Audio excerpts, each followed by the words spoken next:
Movie की शुरुआत में हमें एक गुलीवर को दिखाया जाता है जो सुबह उठकर अपने रोज के रूटीन को फॉलो करता है, जैसे अपने सुपर हीरो से बात करना या नहाते हुए डांस करना। गुलीवर न्यूयॉर्क की एक न्यूज़पेपर कंपनी में काम करता है, लेकिन वह अपनी जॉब से बिल्कुल भी खुश नहीं है, इसीलिए वो काफी डिप्रेस्ड है। एक दिन वह अपने कलीग डैन के साथ मिल्क डिलीवरी करने जा रहा था, तभी वे मिलते हैं गुलीवर की क्रश डार्सी से, जो कि एक जर्नलिस्ट है, लेकिन अभी तक प्यार का इजहार नहीं कर पाया क्योंकि वह काफी शाय है। अगले दिन डैन एक नोटिस लेकर आता है और गुलीवर से कहता है कि मेरा प्रमोशन हो गया है, जबकि गुलीवर वहाँ 10 सालों से काम कर रहा है, लेकिन कोई भी उसकी रिस्पेक्ट नहीं करता, प्रमोशन तो दूर की बात है। डैन उसे बताता है कि तुम बहुत डरते हैं, इसीलिए तुम्हारी आज तक कोई प्रोग्रेस नहीं हुई। यह सुनकर गुलीवर काफी उदास होकर वहाँ से चला जाता है और तभी देखता है कि डार्सी अभी काम कर रही है। गुलीवर हिम्मत करके उसके केबिन में चला जाता है, लेकिन उसे पता नहीं होता कि बात कैसे करनी है। और डार्सी उससे पूछती है क्या तुम ट्रैवलिंग में इंटरेस्टेड हो। गुलीवर उसे इम्प्रेस करने के लिए झूठ बोलता है कि उसे घूमना बहुत पसंद है और वो काफी देशों में घूम चुका है। ये सुनकर डार्सी कहती है कि कल तुम मुझे ट्रैवलिंग पर एक रिपोर्ट बनाकर दो। घर आकर गुलीवर काफी सोचता है, लेकिन उसके मन में कोई भी आइडिया नहीं आता। इसके बाद वह इंटरनेट से कुछ आर्टिकल्स को अपने ब्लॉग में कॉपी पेस्ट कर लेता है और अगले दिन वह डार्सी को दे देता है। और डार्सी उसकी राइटिंग स्किल से काफी इम्प्रेस हो जाती है और कहती है कि तुम बरमूडा ट्रायंगल पर जाओ और वहां पर गायब होने वाली शिप पर आर्टिकल लिखो। डार्सी को इम्प्रेस करने के लिए गुलीवर मान जाता है। अगले दिन गुलीवर बरमूडा ट्रायंगल के लिए उड़ान भरता है और वहाँ पर एक आदमी से मिलता है जो गुलीवर के लिए एक बोट का अरेंजमेंट करता है। अब वो उसे बताता है कि बोट कैसे चलेगी और कहता है कि आपकी यात्रा बहुत ही सरल है क्योंकि बोट ऑटोमेटिक है। और फिर गुलीवर बरमूडा ट्रायंगल के लिए अकेला ही निकल जाता है। और शुरू में तो वह काफी एंजॉय करता है और रोबोट बनाने वाली बुक पढ़ता है। इसके बाद वह सो जाता है, लेकिन कुछ देर बाद जब उसकी आंखें खुलती हैं तो वो देखता है कि उसके सामने पानी की एक बहुत बड़ी लहर है। समुद्री तूफान देखकर वह जल्दी से लाइफ जैकेट पहन लेता है और इतने में ही वह तूफान उसे अपने अंदर खींच लेता है। कुछ देर बाद जब गुलीवर को होश आता है तो वह अपनी बॉडी हिला नहीं पाता। हम देखते हैं कि छोटे छोटे लोग उसके चारों तरफ खड़े हैं, इसमें उनका लीडर भी है जिसका नाम एडवर है और उन्होंने उसे रस्सियों से बांधकर रखा है। कमांडर गुलीवर को बीस्ट कहकर बुलाता है, लेकिन इतने में ही गुलीवर खुद को बहुत आसानी से आजाद कर लेता है और वो सोचता है कि वो सपना देख रहा है और अपनी आंखें बंद कर लेता है। और एडवर सिपाहियों को ऑर्डर देता है कि इसे नीचे गिराओ और सोल्जर्स उसे नीचे गिरा देते हैं, जिससे गुलीवर बेहोश हो जाता है। जब उसे होश आता है तो वह देखता है कि उसे एक बड़ी गाड़ी पर बांधकर लिलीपुट किंगडम में ले जाया जा रहा है और गुलीवर को देखने के लिए लोग घरों से बाहर आने लगे।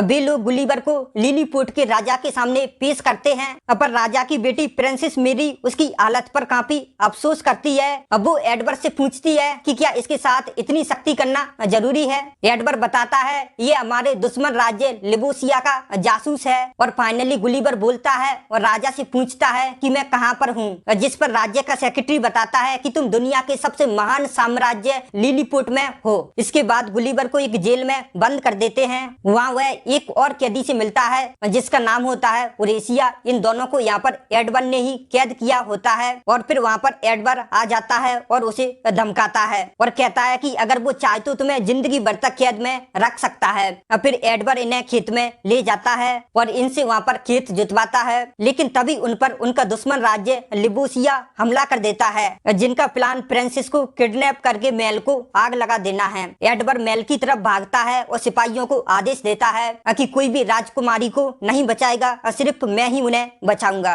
पर उरेसिया गुलीवर से कहता है कि एडवर टाइम पर नहीं पहुंच पाएगा, तो गुलीवर आसानी से लिबोसियन सोल्जर्स को उठाकर नीचे फेंक देता है और प्रिंसेस मेरी को बचा लेता है, लेकिन राजा और उसका सेक्रेटरी आग में फंस जाते हैं। जल्दबाजी में राजा को बचाने के चक्कर में गुलीवर महल पर पेशाब कर देता है और आग बुझते ही लोग तालियां बजाने लगते हैं। इसके बाद राजा उरेसिया को आजाद कर देता है और राजा गुलीवर को शुक्रिया करके रात को दावत पर बुलाता है। यह सब देखकर एडवर को बहुत गुस्सा आ रहा होता है। राजा गुलीवर से पूछता पूछता है कि तुम कहाँ से हो। गुलिवर बताता है कि मैं न्यूयॉर्क से हूँ। गुलिवर खुद को पहली बार हीरो जैसा महसूस कर रहा होता है, इसीलिए उसने खुद को प्रेसिडेंट बता दिया और सबने उस पर विश्वास कर लिया सिवाय एडवर्ड के। इसके बाद लिलीपुट के लोगों ने गुलिवर के लिए एक बहुत बड़ा घर बनवाया ताकि न्यूयॉर्क की तरह वह वहाँ पर रह सके। गुलिवर के लिए एक थिएटर भी बनवाया ताकि वहाँ के लोग उसके साथ बैठ सकें और उन्हें डूबते हुए टाइटैनिक का ड्रामा दिखाया और उसने बताया कि यह सब उसके साथ हुआ है। उसकी इतनी मुश्किल भरी जिंदगी देखकर सभी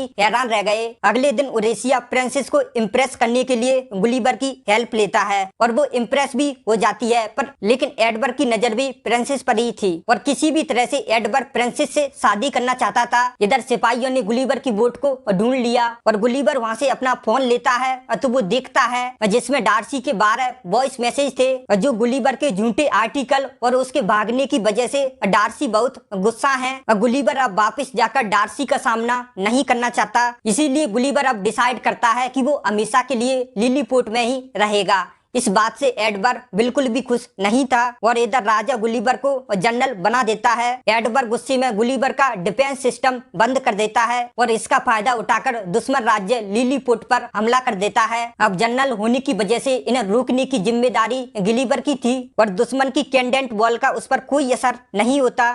अब फिर वो दुश्मन को पकड़कर लिलीपुट से बाहर निकाल देता है। इस जीत की खुशी में गुलिवर की खूब खातिरदारी की जाती है, उसके बालों की कटिंग, उसकी मसाज, हर चीज की व्यवस्था होती है। इधर प्रिंसेस भी एडवर्ड को रिजेक्ट कर देती है, इसीलिए एडवर्ड गुस्से में आकर दुश्मन से जाकर मिल जाता है और उसके आदमियों को गुलिवर की बोट से रोबोट बनाने वाली बुक मिल जाती है, जिसकी मदद से वो रोबोट बना लेते हैं। गुलिवर फिर से छोटे छोटे लोगों के साथ लड़ने के लिए तैयार था, लेकिन वो हैरान हो जाता है जब उसके सामने एक विशाल रोबोट होता है जिसके साथ उसे फाइट करनी होती है। रोबोट गुलिवर को चैलेंज करता है। गुलिवर के पास उसके चैलेंज को एक्सेप्ट करने के अलावा और कोई रास्ता नहीं था। अब वो रोबोट को पीछे ढकेलने की कोशिश करता है, लेकिन रोबोट उससे ज्यादा ताकतवर था। अब वो उसकी पैंट पकड़कर उसे उठा लेता है और उससे हार मानने और सब कुछ सच बताने को कहता है। फिर गुलिवर राजा और सबको सच बताता है कि उसने सब झूठ बोला था। इसके बाद एडवर्ड गुलिवर को एक ऐसे आइलैंड पर भेज देता है जहाँ पर कोई भी जाने की हिम्मत नहीं करता।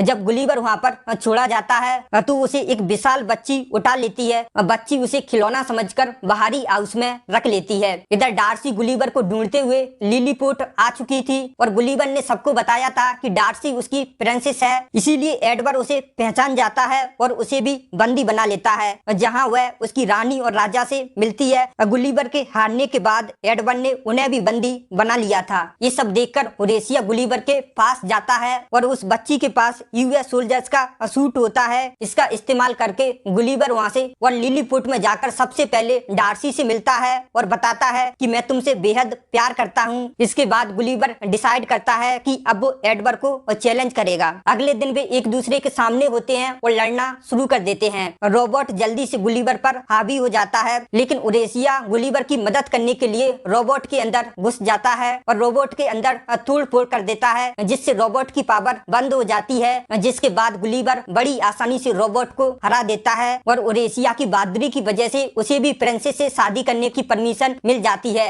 तभी एडवर्ड प्रिंसेस को बंदी बना लेता है, लेकिन प्रिंसेस एडवर्ड की अकल ठिकाने लगा देती है और एडवर्ड को बंदी बना लिया जाता है। और फाइनली गुलिवर और डार्सी अपने शिप को रिपेयर करा के न्यूयॉर्क वापस आ जाते हैं और